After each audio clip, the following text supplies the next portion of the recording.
what do we do when you start to step into your innate audacious behaviors? I'm going to call them innate because I think they were there when we were born.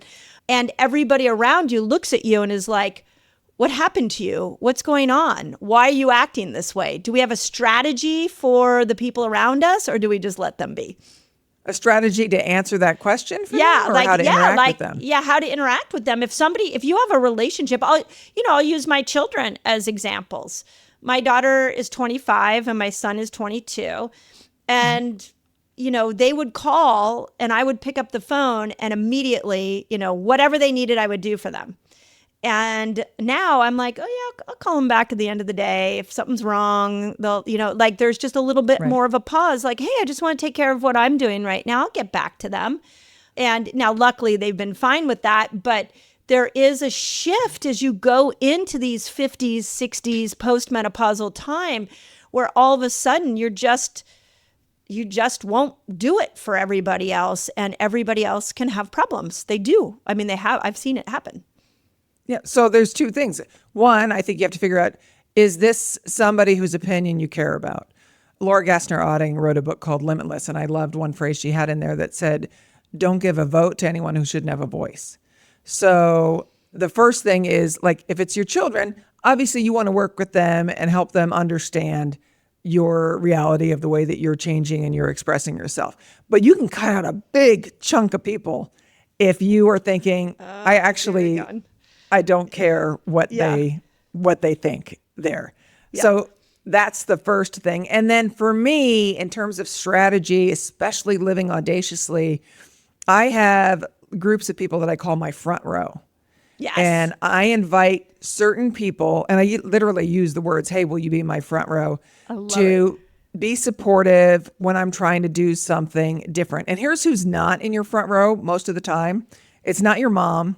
And it's not your best friend, because they want you to be safe. And I think that's what you're talking about when people kind of push back sometimes, is like they felt safe with the way that you were, right? Yeah. Always jumping and doing things for you. And your mom and everybody just wants you to be safe, and their own perceptions of what risks might be out there are kind of clouding. So your front row is like carefully curated people who are doing big things on their own. Usually doesn't have to be in your field at all, but who will check in, hold you accountable, you up, give you different ideas, tell you the truth.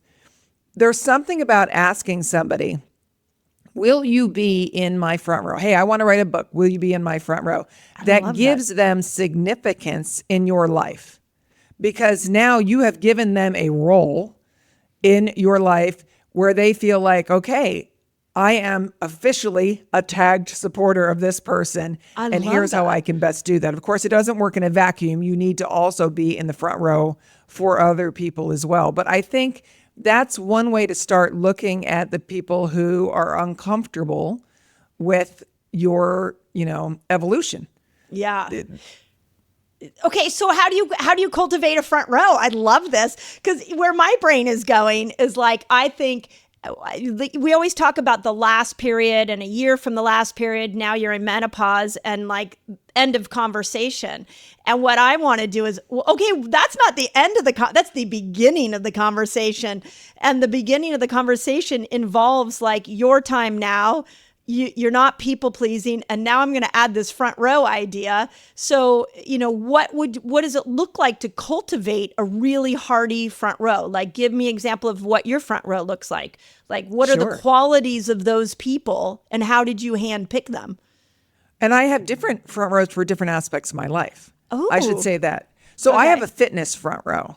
And if I don't show up to class, these people are calling me and checking and saying, where are you? What are you not doing? And I always joke with my friends. I'm like, I need new friends because, I don't want to work out that hard that particular day or whatever. But these are people who are working out straight for their health. Not all of them are postmenopausal, actually. Some of them are, like I have 3 friends. And a couple of them are Olympians, which is why I always say I need new friends, because they're still training so incredibly hard. I was going to say that's a hell of a front row for fitness. Yeah, but two of them are. But like, what do I need to do after menopause? I need to lift weights. And who better to lift weights with than people that are like crazy fitness people who one of them's postmenopausal trying to gain muscle as well. And the other one is on her way, So like that's that front row. And because that's what I needed from them. Somebody who's really interested in the health part of their fitness and who wants to do the same things, gain muscle, et cetera. Okay. Then there's your front row. Like when I got divorced, I had a front row of people that I went to for that. And they weren't necessarily divorced. Mm-hmm. They were just people who I thought could be really empathetic, who knew me and knew like the shame that I felt, the disappointment I felt, like, why couldn't I save this marriage? And it helped me release myself from the shame of other people who shouldn't have a vote, right? And how I felt. So I picked those people because they were empathetic. And honestly, the people in my front row loved my ex-husband too. And that was really important to me. And like my college roommate said to me, I love Matt too. And I said, I know, so do I.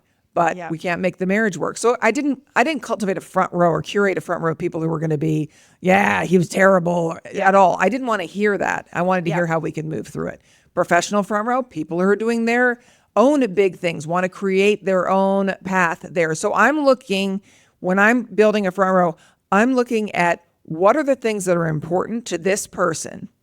What is their tolerance necessarily for change and risk? And how can I help them? Because it doesn't just work that way. So, as I was writing my book, another friend was starting a speaking career. It's about like kind of moving forward together, and it doesn't do you any good if it's all one-sided. Yeah. If it's all about you, you, then eventually it's not going to work because the significance for each other is what builds a great front row. Do you have people that cross into multiple places, multiple front rows? Yeah, like you can be in my fitness front row and in my career front row. Like my friend Holly is the perfect example. She's a 3-time Olympian, right? So she's in my fitness front row. She is a broadcast partner of mine as well. So we had our professional front row there. She was very helpful when I got divorced.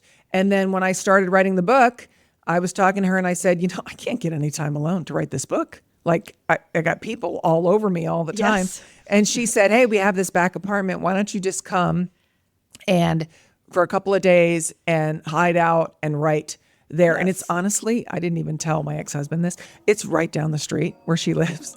Oh, wow. I went down there for 2.5 days because I thought, why fly somewhere? I went down there for 2.5 days and was in her back apartment, and she would bring food to me. So nobody saw me. Nobody knew where I was. My family just knew I was away and writing. Yeah. And I got a great head start on the book. Yeah. Amazing.